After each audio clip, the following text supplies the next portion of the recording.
Okay, I want you to picture this. It's late at night, you're completely alone in this massive, cavernous, deeply quiet house. The kids you've been hired to watch are finally fast asleep upstairs. The only sound is maybe that gentle, mechanical hum of the refrigerator or the wind just kind of scratching against the window pane. You settle onto the couch, the house is completely still, and then the phone rings. You pick it up. There is this heavy, static-filled silence on the other end, followed by a low, anonymous whisper, "Have you checked the children?" You hang up, but your heart is absolutely pounding. You tell yourself it's just a cruel prank. But 10 minutes later, the phone rings again. You lift the receiver to your ear. It's the same voice, the exact same chilling question. You know, we've practically all heard a version of this story, right? Whispered in the dark at sleepovers around a dying campfire. It is explicitly designed to make your blood run cold. Welcome to The Explainer. Today, we're taking on a mission that is, honestly, truly chilling. We're going to take this classic campfire story, the one widely known as The Babysitter and the Man Upstairs, and we're going to completely strip away the myth. We really want to uncover the grim historical reality and the deep, unsettling cultural anxieties hiding right beneath this terrifying tale. Because let's be real, what's truly terrifying isn't the ghost story itself, it's the fact that this legend was actually birthed from a very real, very brutal, and entirely unsolved tragedy. By the end of this explainer, you're going to understand exactly why this specific story went viral decades before the internet even existed, how it preys on our absolute most primal instincts, and how it single-handedly reshaped the modern horror genre as we know it. So, let's dive in. All right, Section 1, The Call from Inside.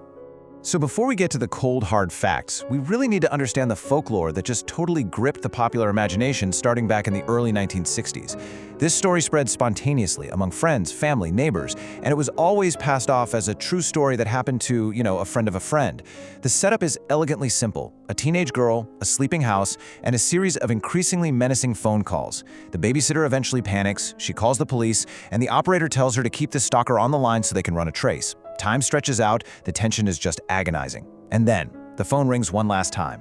The police call the babysitter back and scream the terrifying punchline: "Get out immediately. The calls are coming from inside the house." Now, what makes this specific twist so eternally horrifying? Well, it masterfully takes our primal fear of the dark, dangerous outside world and completely subverts it.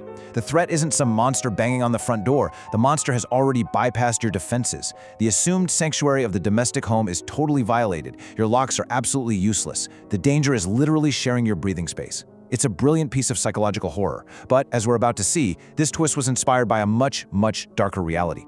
Moving on to Section 2. The tragic true story. Okay, let's pivot here from a fictional campfire storyteller's tone into the realm of cold, hard investigative journalism. Because long before teenagers were terrifying each other with this urban legend, a very real community was shattered by a crime that shared some eerie, unmistakable similarities. We have to travel back to the mid-20th century, specifically to the year 1950, in the quiet, unsuspecting college town of Columbia, Missouri. The real victim wasn't some nameless, helpless archetype in a folklore tale. Her name was Jeanette Chrisman. She was just 13 years old, the oldest of 3 girls, and an 8th grader at Jefferson Junior High School. Jeanette was highly responsible, remarkably mature for her age, and actually a sought-after babysitter in her community. On a chilly Saturday night, she turned down an invite to a party with her friends. Why? Well, because she was just one babysitting payment away from being able to afford a beautiful new burgundy suit she really wanted to wear for the upcoming Easter Sunday. She took the job purely to earn that final bit of honest money. It's a deeply humanizing detail, isn't it? It grounds this horrific story in a truly heartbreaking reality. She was just a real normal girl, which makes her ultimate fate even more chilling. So let's walk through the horrifying timeline of that fateful night on March 18, 1950. At 7:30 p.m., the parents, Ed and Ann Romack, leave Janet with their 3-year-old son Gregory, who is already fast asleep upstairs. The house is completely quiet. Then, right around 11 p.m., the local police operator receives a frantic, terrified phone call. It's Janet. She's screaming, come quick," and then the line just goes dead. Because of the primitive telephone technology back in 1950, the police simply could not trace the origin of the call in time. They had absolutely no idea where the scream even came from. At 1:35 a.m., the parents return home to a scene of absolute suffocating horror. The front door is unlocked. Janet has been brutally attacked, violently assaulted, and strangled to death with an iron cord. And yet, Chillingly, the 3-year-old baby was still fast asleep upstairs, completely unharmed by the intense violence that erupted just a few rooms away. Now, the police investigation was frankly botched right from the start. It was plagued by a disastrous lack of communication between different law enforcement agencies. But they did have a prime suspect, a 27-year-old man named Robert Mueller. Mueller was an acquaintance of the family who had even hired Jeanette to babysit in the past. Get this, he was actually playing cards with the Romax that very night but left early, giving a super flimsy excuse. And here is exactly where the true terror of the crime maps directly onto the legend. The window wasn't broken from the outside to get in, it was broken from the inside, implying Jeanette likely opened the door to her killer.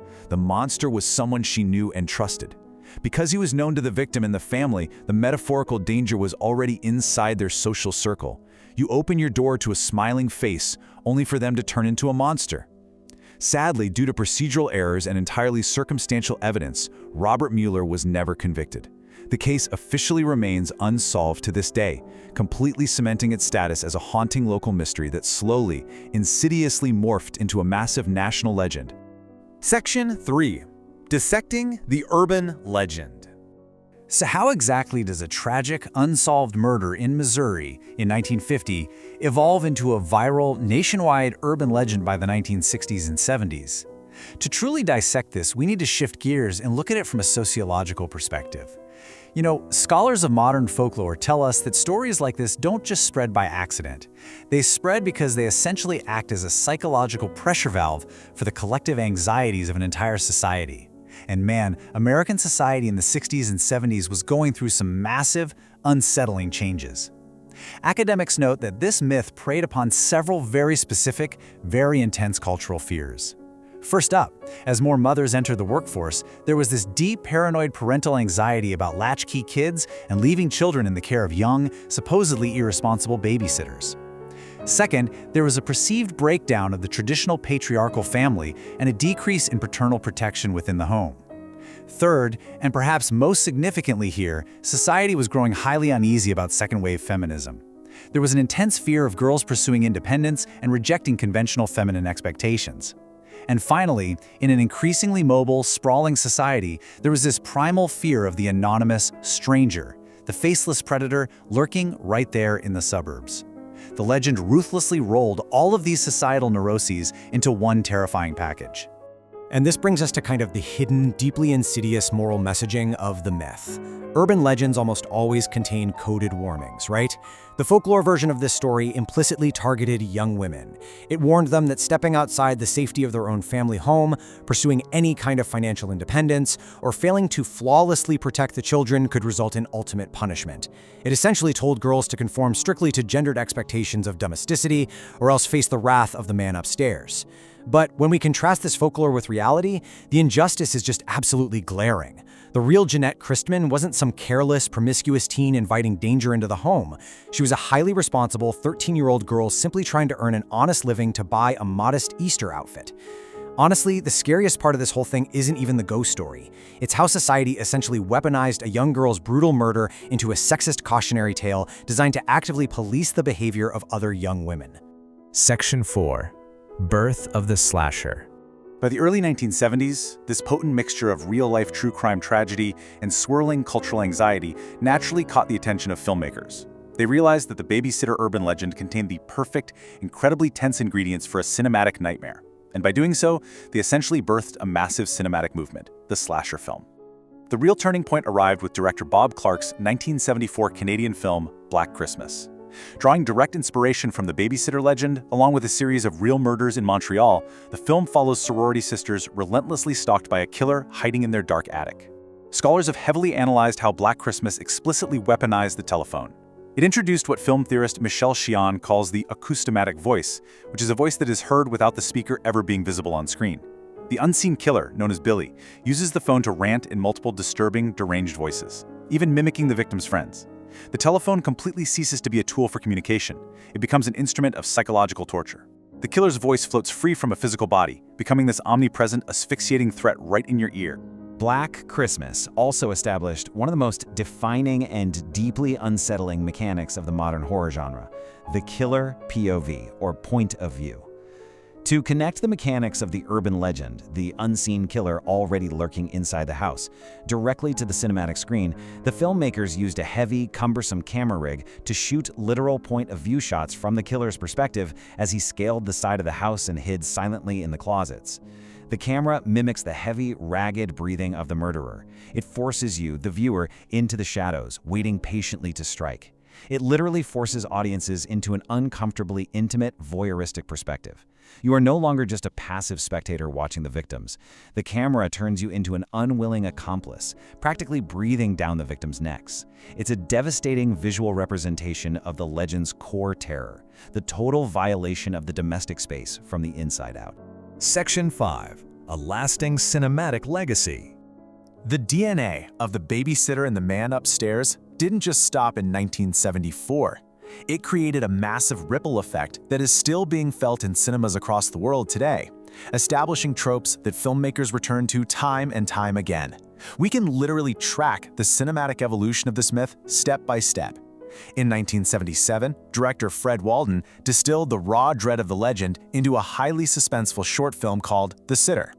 It was so incredibly tense and successful that it was actually expanded into the 1979 feature-length horror classic When a Stranger Calls.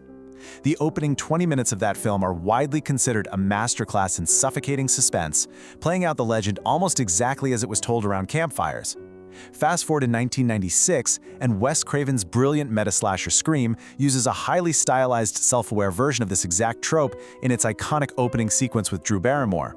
Scream perfectly encapsulates the caller inside the house dread for a 90s audience, proving that the legend had become so deeply ingrained in our collective psyche that the movie could literally deconstruct the trope out loud while still terrifying the audience totally out of their seats. So the absolutely crucial point to take away from all this cinematic and cultural history is captured brilliantly right here. It turned technology into a weapon and made every ringing phone a loaded gun. These adaptations proved that true horror does not require a roaring supernatural monster, and you definitely didn't need a masked killer wielding a chainsaw in the woods to create pure, unadulterated terror. All you needed was a dark house, a vulnerable protagonist, and the steady drone of a dial tone. It was horror completely stripped of spectacle. The terror came entirely from the terrifying proximity of the threat and the perverse twisting of an everyday, comforting object, the telephone, into an unavoidable instrument of psychological warfare. Which really brings us to today. The heavy rotary phones of 1950s Missouri and 1970s cinema have faded away into nostalgia, for sure. We now live in an era of smart homes, iPhones, caller ID, and end-to-end encrypted messaging. But the primal, suffocating dread that this legend originally tapped into hasn't vanished at all. It has simply evolved to match our times. The fear of the unseen stalker, the anonymous threat violating our private sanctuary through the glowing screen in our pocket, is perhaps more relevant now than it ever has been in human history. It really makes you wonder, even with all our advanced modern technology acting as a digital shield, when an unknown number lights up your screen in an empty room, are you ever truly safe from the voice on the other end of the line? Thank you for watching this explainer. Keep your doors locked, and we'll see you next time.